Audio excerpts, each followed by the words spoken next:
Assalamualaikum warahmatullahi wabarakatuh. Allahu akbar, Allahu akbar, Allahu akbar. La ilaha illallah, Allahu akbar, Allahu akbar, walillahil hamd. Allahu akbar kabira, walhamdulillahi kathira, wa subhanallahi bukratan wa asila. La ilaha illallah wahdah, sadaqa wa'dah, ونصر عبده وأعز جنده وهزم الأحزاب وحده. لا إله إلا الله ولا نعبد إلا إياه مخلصين له الدين ولو كره الكافرون ولو كره المشركون ولو كره المنافقون. الحمد لله رب العالمين. الحمد لله الذي بنعمته تتم الصالحات وبعفوه تغفر الذنوب والسيئات وبكرمه تقبل العطايا والقربات وبلطفه تستر العيوب والزلات. الحمد لله الذي أمات وأحيا ومنع وأعطى وأرشد وهدى وأضحك وأبكى. وقل الحمد لله الذي لم يتخذ ولدا ولم يكن له شريك في الملك ولم يكن له ولي من الذل وكبره تكبيرا. فيا أيها المؤمنون والمؤمنات أوصيكم وإياي نفسي بتقوى الله فقد فاز المتقون. فاتقوا الله عباد الله حق تقاته ولا تموتن إلا وأنتم مسلمون. واعلموا أن يومكم هذا يوم فضيل وعيدكم هذا عيد شريف جليل. فقد قال الله تبارك وتعالى في كتابه الكريم بعد أعوذ بالله من الشيطان الرجيم بسم الله الرحمن الرحيم إنا أعطيناك الكوثر فصل لربك وانحر إن شانئك هو الأبتر. Ma'asyiral muslimin, jamaah sidang salat Idul Adha yang semoga Allah Subhanahu wa taala muliakan. Hari ini adalah hari kebahagiaan kaum muslimin di seluruh penjuru dunia. Hari ini adalah hari raya, hari bersukacita, hari yang kata Nabi sallallahu alaihi wasallam, "Inna a'zamal ayyami indallahi tabaraka wa ta'ala yaumun nahar." Sesungguhnya hari yang paling agung di sisi Allah adalah yaumun nahar, hari raya Idul Adha, hari yang saat ini kita berada padanya. Hari ini menjadi semakin indah tatkala kita memulainya dengan bersujud kepada Sang Pencipta. Hari ini menjadi semakin mulia dan penuh berkah tatkala kita penuhi dengan gema takbir, gema tahlil dan juga tahmid kepadanya. Allahu akbar, Allahu akbar, Allahu akbar, la ilaha illallah, Allahu akbar, walillahil hamd. Ma'asyiral muslimin, a'azzani Allah wa iyyakum. Hari raya yang selalu kita temui setiap tahun ini senantiasa mengingatkan kepada kita tentang perjuangan yang luar biasa, tentang pengorbanan cinta yang luar biasa yang menunjukkan ketaatan yang sangat luar biasa kepada Allah Subhanahu wa taala. Pengorbanan cinta yang dilakukan oleh sosok yang mulia, oleh Abul Anbiya, bapaknya para nabi, Khalilur Rahman, kekasih Allah Subhanahu wa taala, yaitu Nabi Ibrahim alaihi salatu wassalam. Tatkala Nabi Ibrahim alaihi salatu wassalam menyeru kaumnya untuk mentauhidkan Allah, beliau pun dimusuhi oleh seluruh penduduk bumi, oleh seluruh penduduk negeri, bahkan beliau dimusuhi oleh ayahnya sendiri. Tentu ini adalah kesulitan. Ini adalah suatu hal yang sangat berat bagi Nabi Ibrahim alaihi salatu wassalam, karena pihak-pihak yang seharusnya mencintai beliau, pihak-pihak yang dicintai beliau justru malah memusuhinya, justru malah menjadi lawan dakwahnya. Ma'asyiral muslimin, a'azzani Allah wa iyyakum. Permusuhan yang mereka lakukan bukanlah permusuhan yang biasa, permusuhan yang luar biasa, sampai-sampai mereka berani untuk menganiaya, untuk menzalimi Nabi Ibrahim alaihi salatu wassalam. Mereka membakar Nabi Ibrahim hidup-hidup. Allahu akbar. Inilah ujian dakwah para nabi. Nabi Ibrahim alaihi salatu wassalam dibakar hidup-hidup, dilemparkan ke dalam lautan api. Allahu akbar. Namun apa yang terjadi, ma'asyiral muslimin? Apa yang terjadi setelah itu? Pertolongan Allah Subhanahu wa taala setelah itu tiba. Karena Allah Subhanahu wa taala tidak mungkin menyia-nyiakan hamba-hambanya yang menolong agamanya. Allah Subhanahu wa taala berfirman, "Ya ayyuhalladzina amanu in tansurullaha yansurkum wa yutsabbit aqdamakum." Wahai orang-orang yang beriman, Jika kalian menolong agama Allah, niscaya Allah akan tolong kalian.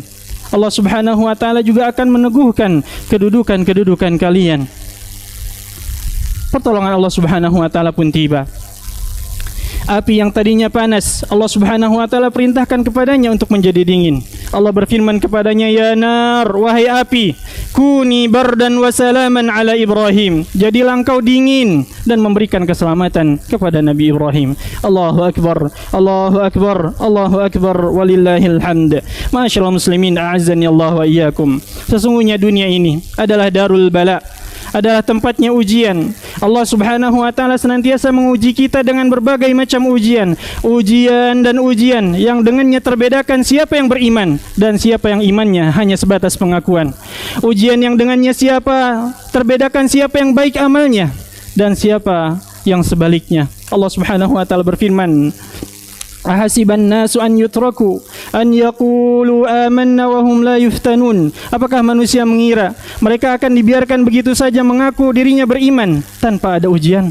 Tentu pasti ada ujian. Ma'asyiral muslimin, a'azzani Allah wa iyyakum. Bahkan Nabi kita sallallahu alaihi wasallam telah menjelaskan bahwasanya surga Allah itu tidak murah. Surga Allah itu mahal. Ala inna sil'atallahi ghaliyah. Ala inna sil'atallahi hiyal jannah. Ketahuilah bahwasanya barang dagangan Allah itu mahal, tidak murah. Barang dagangan Allah itu adalah surga.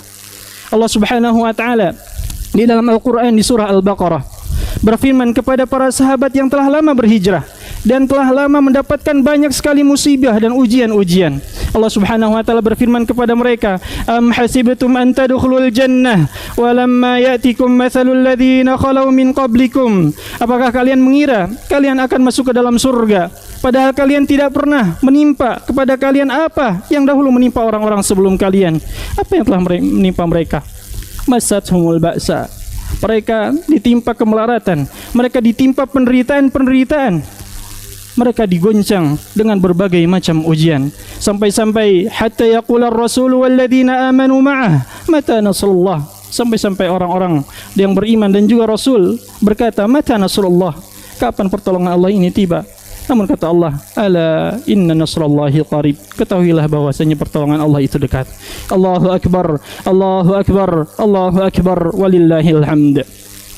Tatkala Nabi Ibrahim merasa bahwasanya kaumnya tidak akan beriman, maka Nabi Ibrahim pun hijrah meninggalkan tempat tersebut untuk terus beribadah kepada Allah dan melanjutkan dakwahnya.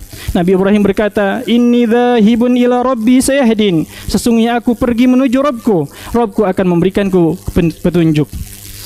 Maka Nabi Ibrahim pun meninggalkan tempat tinggalnya, meninggalkan kampung halamannya, dan ini adalah ujian yang sama berat, meninggalkan kampung halamannya. Lalu setelah itu Nabi Ibrahim berdoa kepada Allah agar dikaruniakan seorang anak yang saleh. Nabi Ibrahim berdoa, Rabbi habli minas salihin, Rabbi habli minas salihin. Ya Allah, karuniakan kepadaku anak yang saleh. Maka Nabi Ibrahim pun pergi meninggalkan kampung halamannya. Dan Allah Subhanahu wa taala pun mengijabah doanya. Allah karuniakan kepadanya anak yang saleh. Allah berfirman, fabasyarnahu bighulamin halim. Kami berikan kabar gembira kepadanya dengan kelahiran seorang anak yang sabar, yaitu Ismail alaihi salatu wassalam. Namun para ulama kita menjelaskan bahwasanya doa itu diijabah setelah bertahun-tahun lamanya.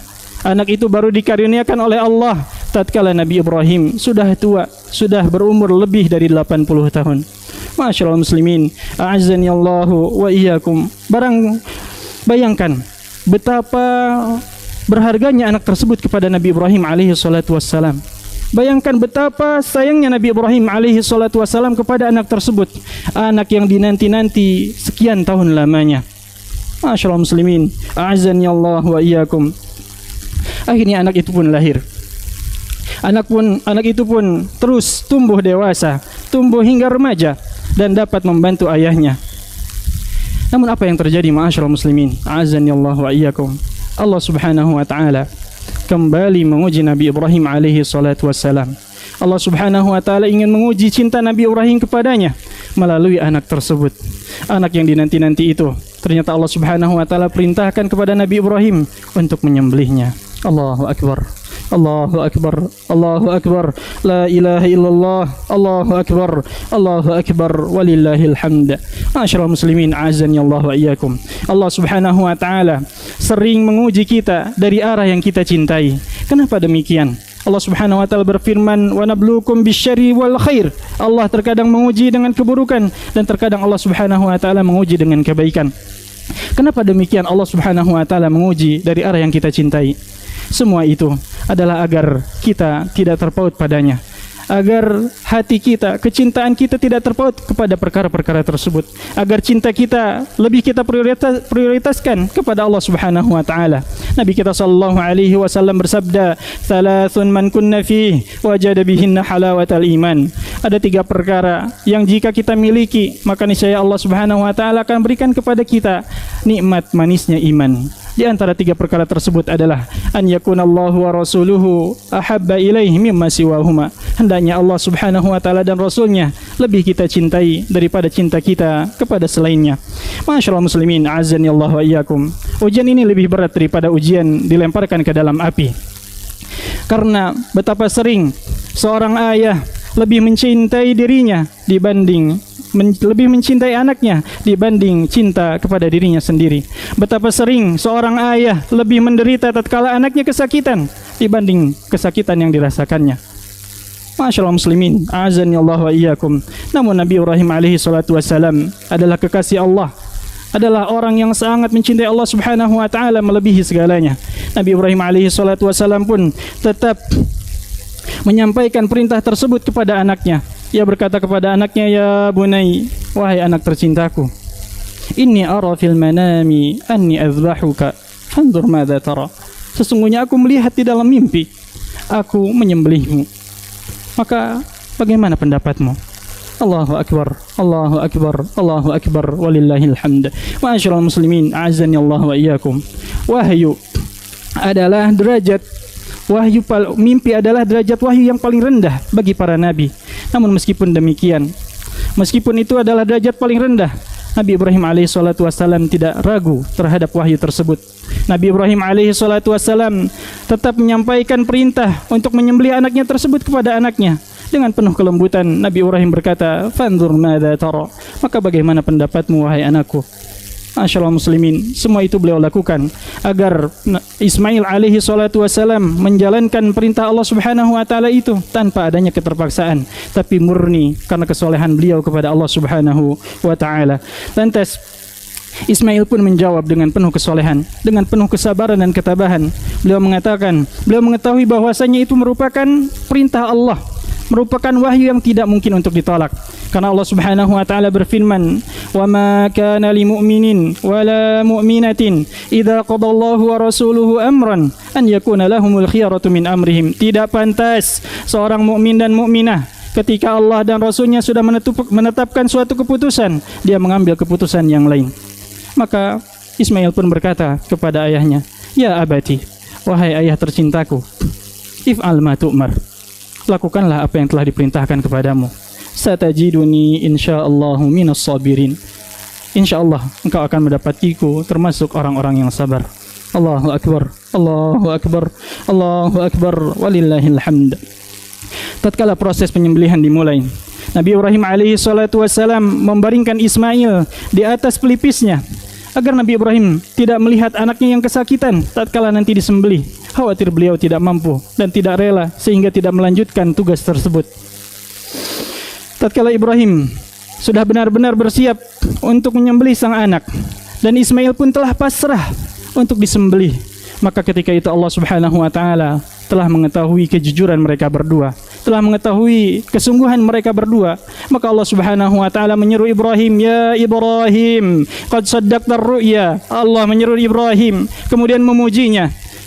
Kemudian setelah itu Allah Subhanahu wa taala pun menggantikan Ismail dengan hewan sembelihan yang agung. Wa fadainahu bidzibhin azim. Allahu akbar, Allahu akbar, la ilaha illallah, Allahu akbar, Allahu akbar, walillahil hamd. Ma'asyiral muslimin yang semoga Allah Subhanahu wa taala muliakan. Inilah sekilas kisah pengorbanan, cinta dan ketundukan yang luar biasa dari Nabi Ibrahim alaihi salatu wassalam. Nabi Ibrahim rela menyembelih anaknya demi cinta beliau kepada Allah Subhanahu wa taala. Demi ketaatan kepada Allah sebagai bukti cintanya kepada Allah Subhanahu wa taala. Cinta sejati itu tidak cukup hanya dengan sebatas pengakuan. Dahulu orang-orang Yahudi, mereka mengaku cinta kepada Allah, maka Allah Subhanahu wa taala pun uji cinta mereka. Allah Subhanahu wa taala berfirman, "Qul in kuntum tuhibbunallaha fattabi'uni yuhibbukumullah wa yaghfir lakum dzunubakum." Jika kalian, katakanlah Muhammad, jika kalian cinta kepada Allah, maka itu ikutilah aku. Niscaya Allah Subhanahu wa taala akan cinta kepada kalian dan Allah Subhanahu wa taala akan ampuni dosa-dosa kalian. Namun ternyata cinta mereka adalah omong kosong semata. Masyaallah muslimin, cinta sejati butuh pembuktian. Cinta sejati butuh perjuangan. Maka apa yang telah kita korbankan untuk Allah Subhanahu wa taala? Bukankah kita mengaku bahwasanya inna salati wa nusuki wa mahyaya wa mamati lillahi rabbil alamin. Kita mengaku bahwasanya salatku, ibadahku, hidupku dan matiku hanyalah untuk Rabbul Alamin, untuk Allah Subhanahu wa taala. Lantas apa bukti cinta kita? Masyaallah muslimin, azani Allah wa iyyakum. Hari-hari ini cinta kita dipertaruhkan. Allah Subhanahu wa taala memerintahkan kepada kita untuk mengorbankan sebagian kecil dari harta kita. Allah Subhanahu wa taala berfirman, "Fasholli li rabbika wanhar." Salatlah untuk Rabbmu dan sembelihlah untuk Rabbmu. Masyaallah muslimin, azani Allah wa iyyakum. Kita tidak diminta untuk mengorbankan anak kita. Kita tidak diminta untuk menyembelih anak. Akan tetapi kita diperintahkan oleh Allah Subhanahu wa taala untuk mengorbankan sedikit dari harta kita untuk berkurban. Maka mana yang lebih kita dahulukan? Apakah cinta kita kepada Allah Subhanahu wa taala ataukah cinta kita kepada sedikitnya harta dan dunia itu? Nabi kita sallallahu alaihi wasallam bersabda, "Man kana lahu sa'atun wa lam yudhi fala yaqrabanna musallana." Siapa yang memiliki kemampuan, memiliki keluasan harta tapi dia tidak berkurban, jangan dekat-dekat tempat salat kami. Imam Malik rahimahullah ta'ala mengatakan, "Man tarakaha min ghairi udhrin fabi'sa ma sana." Siapa yang tidak berkurban tanpa uzur, maka sungguh betapa buruk dan busuk perbuatan dia. Aqulu qouli hadza wa astaghfirullah li wa lakum wa li sairil muslimin wal muslimat fastaghfiruh innahu wal ghafurur rahim.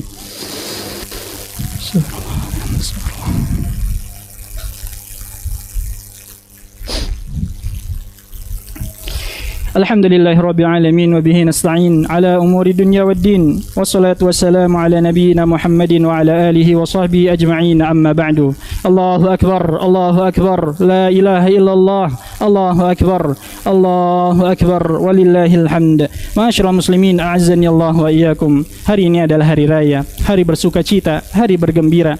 Maka hendaknya kita jaga kebahagiaan kita ini dengan menjaga ketakwaan kepada Allah Subhanahu wa taala. Hendaknya kita isi hari-hari ini dengan banyak beramal soleh dan juga banyak berzikir kepadanya. Rasulullah sallallahu alaihi wasallam bersabda, "Ayyamut tasyriq ayyamu aklin wa syurbin wa dzikrin lillahi tabaraka wa taala." Hari-hari tasyrik adalah hari untuk makan, hari untuk minum dan hari untuk banyak berzikir kepada Allah Subhanahu wa taala. Bagi yang berkurban, bertakwalah kepada Allah Subhanahu wa taala. Jaga keikhlasan kita. Ingatlah bahwasanya syariat kurban bukan untuk bangga-banggaan. Syariat kurban hakikatnya adalah untuk pengagungan Allah Subhanahu wa taala di dalam hati kita, untuk bertakwa kepada Allah Subhanahu wa taala. Allah Subhanahu wa taala berfirman, "Lan yanalallaha luhumuha wala dimauha, walakin yanaluhu taqwa minkum." Tidak akan sampai kepada Allah darah dan juga dagingnya. Yang sampai kepada Allah itu adalah ketakwaan kita. Allah berfirman, "Innama yataqabbalullahu minal muttaqin." Yang Allah terima hanyalah amalan dari mereka yang bertakwa, dari mereka yang ikhlas menjaga hatinya karena Allah Subhanahu wa taala. Oleh karena ma'asyiral muslimin, marilah kita bertakwa kepada Allah. Marilah kita tingkatkan kualitas ketakwaan kita kepadanya. Terlebih bagi para wanita. Nabi kita sallallahu alaihi wasallam berpesan di dalam khutbah Idnya kepada para wanita, "Ya ma'asyaran nisa, wahai para wanita, tasaddaqna, bersedekahlah kalian, fa inni ra'aitukunna aktsara ahlin nar." Karena sesungguhnya aku melihat mayoritas penduduk neraka adalah para wanita. Na'udzubillah, summa na'udzubillah. Oleh karenanya marilah perbanyak bersedekah. Marilah bertakwa kepada Allah Subhanahu wa taala dengan sebenar-benar takwa, sehingga dengannya Allah Subhanahu wa taala ampuni dosa-dosa kita. Dengannya Allah Subhanahu wa taala terima amal ibadah kita, dan semoga Allah Subhanahu wa taala memasukkan kita ke dalam surganya. Masyaallah muslimin azan ya Allah wa iyyakum. Allahu akbar, Allahu akbar, la ilaha illallah, Allahu akbar, walillahil hamd. Ibadallah, taqabbalallahu udhiyatikum wa taqabbalallahu minna wa minkum salihal a'mal wa a'adallahu alaina wa alaikum hadhihi al-ayyam bi ahsanil ahwal. Hadza wa sallu wa sallimu rahimakumullah ala khairil bariyah wa ala afdalil bashariyah Muhammad ibn Abdullah. Faqad amarakum bidzalika fi kitabih. Innallaha wa malaikatahu yusalluna 'alan nabi. Ya ayyuhalladzina amanu sallu 'alaihi wa sallimu taslima. Allahumma salli wa sallim ala nabiyyina Muhammad wa ala ali Muhammad kama sallaita ala Ibrahim wa ala ali Ibrahim fil alamin innaka Hamidum Majid. Wa barik ala Muhammad wa ala ali Muhammad kama barakta ala Ibrahim wa ala ali Ibrahim fil alamin innaka Hamidum Majid. Allahumma ighfir lil muslimina wal muslimat wal mu'minina wal mu'minat al ahya'i minhum wal amwat innaka sami'un qaribun mujibud da'awat ya qadiyal hajat. اللهم اغفر لنا ولإخواننا الذين سبقونا بالإيمان ولا تجعل في قلوبنا غلا للذين آمنوا ربنا إنك رؤوف رحيم. اللهم أرنا الحق حقا وارزقنا اتباعه وأرنا الباطل باطلا وارزقنا اجتنابه. ربنا تقبل منا إنك أنت السميع العليم وتب علينا إنك أنت التواب الرحيم. وصلى الله وسلم على نبينا محمد وعلى آله وصحبه أجمعين وآخر دعوانا أن الحمد لله رب العالمين ثم السلام عليكم ورحمة الله وبركاته.